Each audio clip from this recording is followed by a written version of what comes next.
If you've ever been blindsided by the person who shared your bed, this one's for you. I'm not here to rant. I'm here to draw the map. I wish someone had handed me the night the ground moved under my feet. My name doesn't matter. My work does. I build things in Dallas. Stores that sell what people need. Systems that make money whether I'm standing there or not. Habits that keep my head clear when a room goes loud. I believed marriage was one of those systems. Set it right, watch it run, fix the small leaks as they show up. I was wrong about that. The day I learned it, the air smelled like warm asphalt and brake dust on I-30. A patrol car eased up behind us. Lights on, no siren. We weren't speeding. My wife just drifted over the line, like her mind was following a different road. The officer leaned down, glanced at the registration, then at me. His voice was quiet, almost apologetic. He said a sentence I keep in a folder in my head. He said, "Sir, don't go home tonight." He didn't explain. He didn't have to. Some sentences don't bring details with them. They bring a direction. I nodded, kept my hands visible, answered what he asked, and felt a clock start ticking in a place no one else could hear. I didn't argue in the car. I didn't even ask questions. When a beam is bowed, the worst thing you can do is jump on it to see how bad it is. You brace, you assess, you move weight slowly and on purpose. I suggested dinner. Somewhere easy where the steak comes predictable and the lighting forgives tired faces. She said yes too quickly. In the calm, a small alarm rang. When a liar wants time, they agree. We ate in near silence, the kind married people sometimes brag about because it feels like peace. It wasn't peace. It was a truce neither of us had declared out loud. I said I had a late call with a supplier on the West Coast. She said she had a headache and would turn in early. I paid, held the door, walked her to the car, and smiled the polite smile you give a neighbor. I drove away, but not home. I checked into a downtown hotel with a view of the Bank of America Plaza cutting green lines through the night. Cash at the desk, no loyalty number. Habit number 1, when you need to be private, pay in a way that doesn't say your name out loud. I sat on the edge of the bed and looked at my hands for a full minute. They were steady. Good. Steady buys you options. I called 3 people. My attorney, who knows how to move quickly without stepping on rakes. A bookkeeper I've trusted for a decade, the quiet kind who can smell rot in a ledger from a room away. And a friend who used to consult on risk for companies that sell more in a day than I do in a quarter. I didn't give speeches.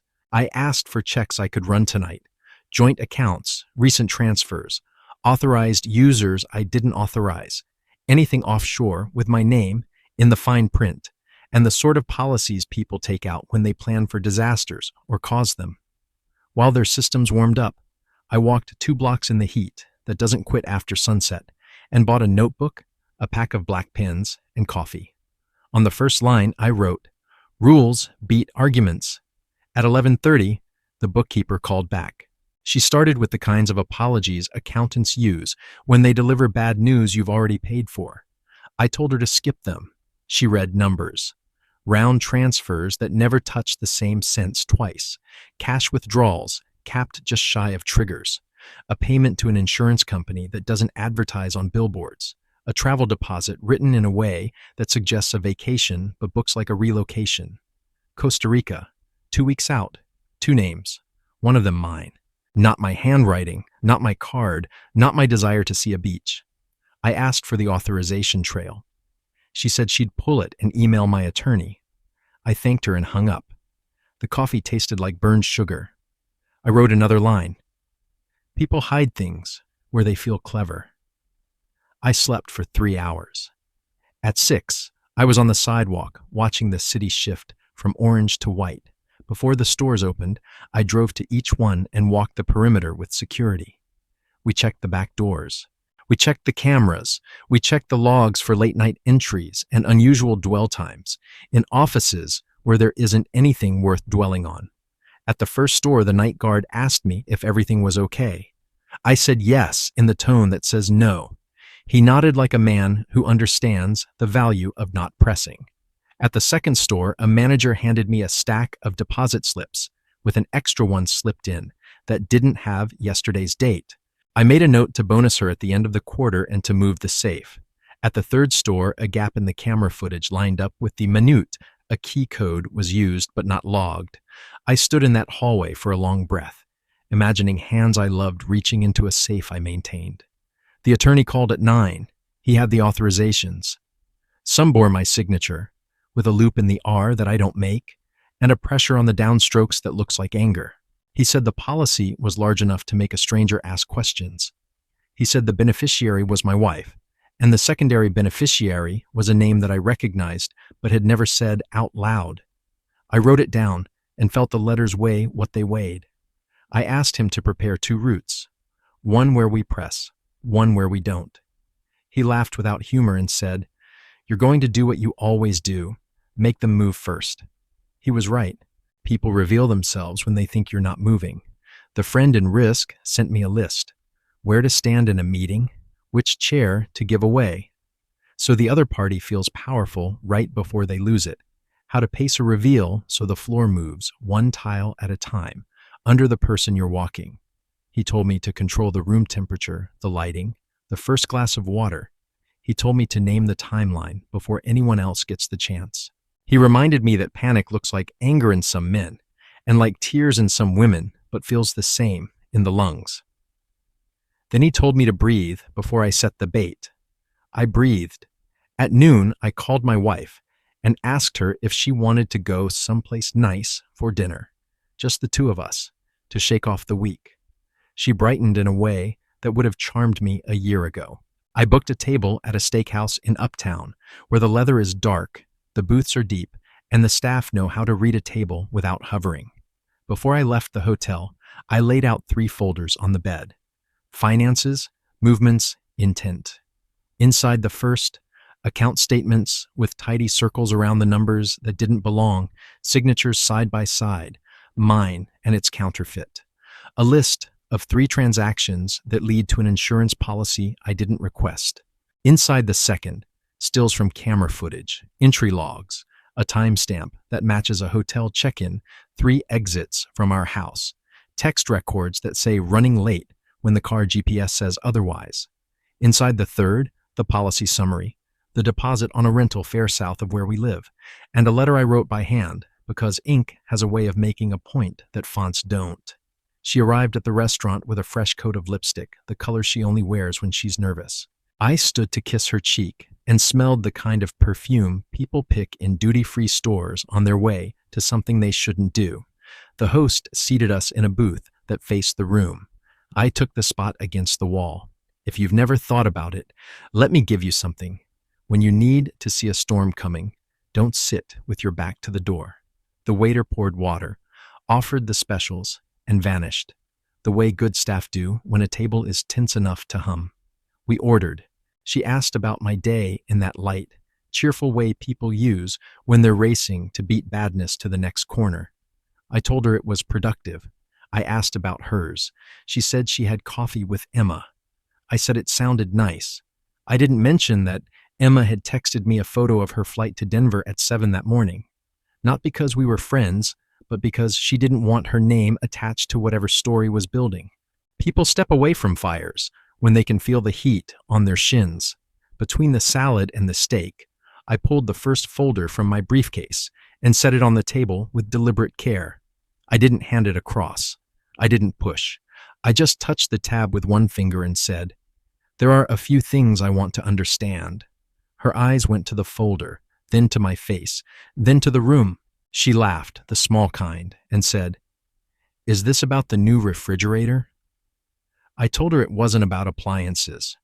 I opened the folder and turned it so the page faced her. You can tell a lot about a person by what they look at first. The number, the date, the name. She looked at the number, then the name, then the date. She swallowed and said she didn't recognize the form. I tapped the signature line without tapping it, and let the shape of the R say its piece. I didn't raise my voice. I didn't call her a name. If you've ever been in a room where you could have done either, you know the discipline it takes to do neither. I asked if she wanted me to keep going. She shook her head. No to the page, yes to the question, and reached for her water. I set the second folder on top of the first and let it sit there like a promise. This one, I said, is a map. She didn't open it. I opened it for her. A photo of a door that looks like every hotel door in America, but is not ours. A still of her hair, distinct as handwriting, moving past a camera that wasn't supposed to be on at that hour. The timestamp, the code log, a simple short printout of a GPS path that starts at our driveway and ends in a parking garage with cameras that haven't been updated to the cloud yet. She said a name, not the right one. I didn't correct her. I asked her to wait until we finished the main course before we went any further. She nodded like a swimmer who sees the shore and doesn't know if it's real. While we waited for the plates, I told her a story about the first store I opened, how I painted the floor myself when the contractor no-showed, how my father came by with a brush and said, "If you want something to be level, stop eyeballing it." I told her I learned 2 things from that. Trust the tool and don't hire twice for the same job. She stared at her water like it had answers in it. The steaks arrived. The smell was a relief. Good meat and hot plates remind a body it's still in the world. I cut mine in half and took a bite big enough to make me chew.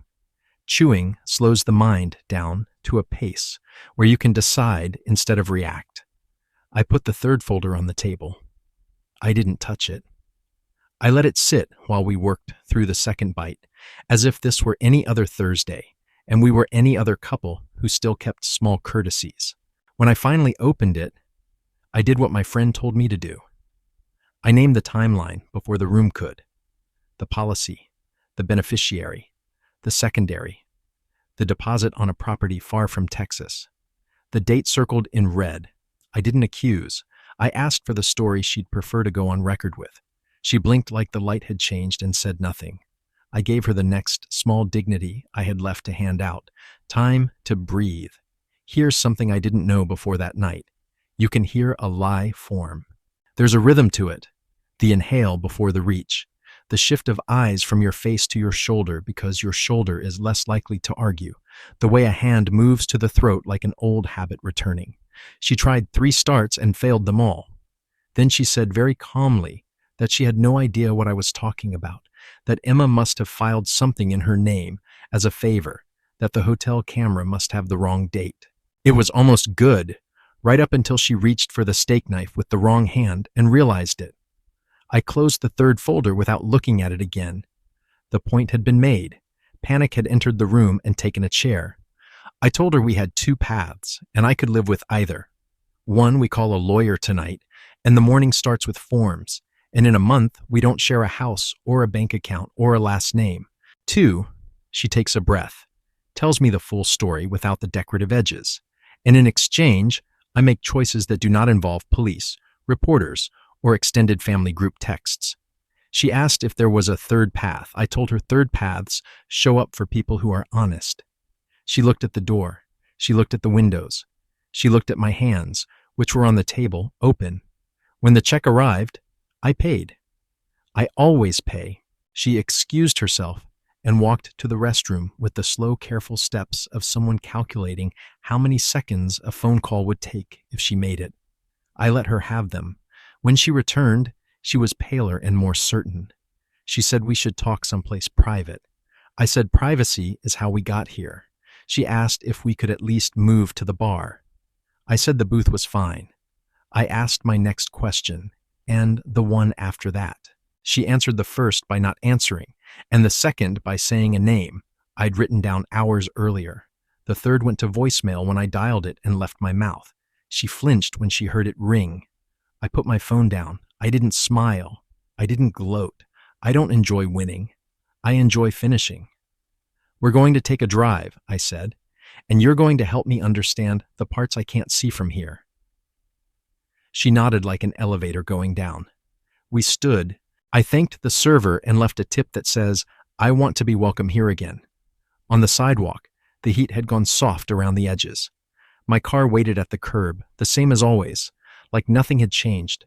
A few things had. Most of them were inside of me. B5, voice story. EN, part 2, Dauer 2. 300 words. We drove in silence, north on McKinney, and east toward streets where the oak trees still remember when the city was smaller. I kept the radio off. Words fill space, and I wanted space to show me what was true. At a light, she said very carefully, "I never meant to hurt you." People say that when the hurt is the only part they didn't plan.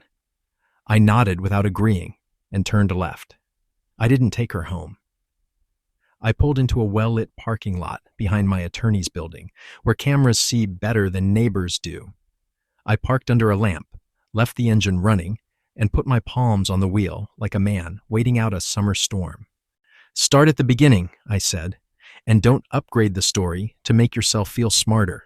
She tucked hair behind an ear and stared at the glove box. She started with money, because people who get lost start with the path they thought would be easiest to retrace. A supplier's friend, a side investment, a favor that earned interest, a man with a name I already had on my notepad. She didn't look at me as she talked. She looked at the dash, the way a person looks at an instrument panel when they have already flown past the runway. I didn't interrupt. Interruption builds a second story, yours, that helps the other person hide inside it. When she ran out of words, I asked only what I absolutely needed to anchor the timeline. When the first coffee happened, when the second phone appeared, when the hotel door closed for the first time, when the policy was signed, whose idea the lease was, and whose handwriting faked mine. She corrected herself twice when she tried to move a date by a week. When she described the accident clause, she watched my face the way a child watches a dog to see if it will bite. I kept my face like a table. Solid, useful, and not emotionally complicated. When she was done, I put the car in park and turned the key off so the quiet could do its work. "You're not the first person to make a plan inside a marriage," I said, "but you're the first to make one this expensive and this reckless inside mine." She flinched once, small like she'd been practicing not to. "What do you want me to do?" she asked. And I heard the relief of a person who finally arrived at the part where someone else carries the bag. "Listen," I said, "there are two threads, what we do with the marriage and what I do with the facts. The marriage thread is going to end where it was already headed: paperwork, signatures, division. I'm not interested in burning your life down. I'm interested in never again mistaking a warning bell for a wind chime." She nodded, fast and eager, as if agreement could move the calendar back a month. "The facts," I went on, "will be handled with order. Tonight you're going to message him that plans have changed. You will not warn him about me or about paperwork. You will simply say you're out. Tomorrow morning, you will meet my attorney for a clean, uncompromised disclosure. Accounts, devices, messages, all of it. You will authorize releases so my people can reverse anything that was moved under my name. If you hesitate on any one of these, the facts go to people who wear badges for a living." She shut her eyes and opened them again, like she'd passed through a tunnel and found out the landscape hadn't changed. She texted him while I watched. The dots appeared, vanished, returned. His reply came quick and coarse, the kind of bravado men practice in mirror fights with themselves. He threatened and coaxed in the same breath, like a gambler bargaining with a slot machine. "Block the number," I said. She did. I scrolled through recent calls, found two more with the same first three digits, and blocked those as well. I handed the phone back. "He'll try another way," I said. "He always does." I drove to a hotel near the tollway where I'd booked a separate room in her name moments earlier. At the desk, I asked for a key to the additional guest room, and the clerk's smile said we weren't the first complicated couple to darken that counter. I walked her to the elevator, handed her the key, and kept my voice in the register where instructions live. "Sleep," I said. "At 8:30, you'll take a car to my attorney's office. No detours. At 10, you and I will sign a temporary separation agreement that protects both of us from bad instincts. This is the kindest version of events available." She swallowed, straightened, and stepped into the elevator. The doors closed with a soft sound that felt like something being put away, not lost. In my own room, I set the 3 folders beside the lamp and dialed a number I could call from a dead sleep. The risk consultant answered on the second ring. I told him we were moving on the 24-hour plan. He said the thing he always says when the board is set, but the pieces haven't been touched. Remember, people in panic make offers. Take the ones that pay you now. I slept 4 hours and dreamed about painting a floor with my father, the roller ticking a quiet rhythm while we worked. Morning was a stack of clean moves. At 8, my bookkeeper arrived at the attorney's office with a laptop and the kind of coffee that never runs out. At 8:30, my wife sat with her, tired and careful, and typed passwords onto a yellow sheet while the attorney watched without saying too much. At 9, my security chief drove to my stores and rotated codes like a farmer rotates crops. At 9:30, the insurance agent's compliance officer took a call he did not want to take and answered questions he did not enjoy being able to answer. At 10, I walked into a conference room and signed my name 3 times on the first set of papers that said the beginning had ended. The phone call came at 11:17. Unknown number. I answered. A man's voice, sandpapered by bad sleep and cheap liquor, tried to dance between menace and charm. "We can work this out," he said, like we'd built something together and could build it again. "Work it out is for people who brought their own money," I said. He shifted to insults the way a weather front shifts to thunder. I let him blow through. When he paused for air, I gave him the thing he could hear. "You have 24 hours to put what doesn't belong to you into the accounts it came from. If you do that, I leave you to your own competence. If you don't, men with clipboards and guns will ask you to explain your competence to a judge. Pick a path." He called me a name that used to matter to me when I was younger. "You have until 11:17 tomorrow," I said, and hung up. People who live on grift believe in momentum as a kind of god. When it stops, their theology collapses. At 2, my attorney forwarded 3 emails, 2-wire confirmations from banks that had previously practiced amnesia, and 1 promise that read like a man writing with his back to a door. At 4, the insurance policy was amended.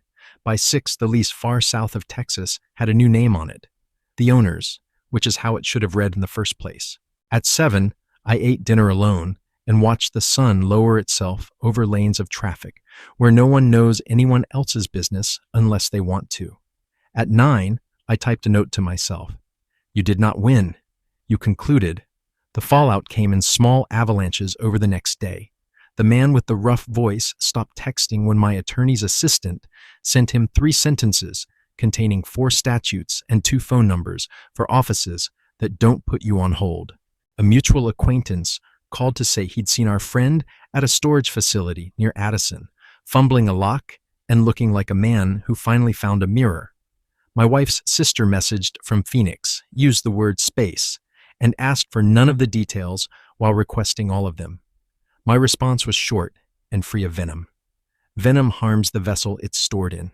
We finalized the separation into divorce, the way you dismantle a house you once meant to build onto, carefully, with attention to where the weight is, and without pretending it was never solid. She kept the car she drove before we married, the furniture she didn't hate, and the clothes that hung separate from mine on the bar. I kept the stores, the books, the tools that let them run, and the boundaries I should have put in faster. There was no scene, no plates, no neighbors on porches, whispering over railings, just signatures and a door that clicked shut like a sentence being punctuated. On the first free morning, I went to the original store before dawn and stood in the aisle where we keep the cheap things that save you from buying expensive ones. A man I hired when he was 24 and uncertain asked if I wanted coffee.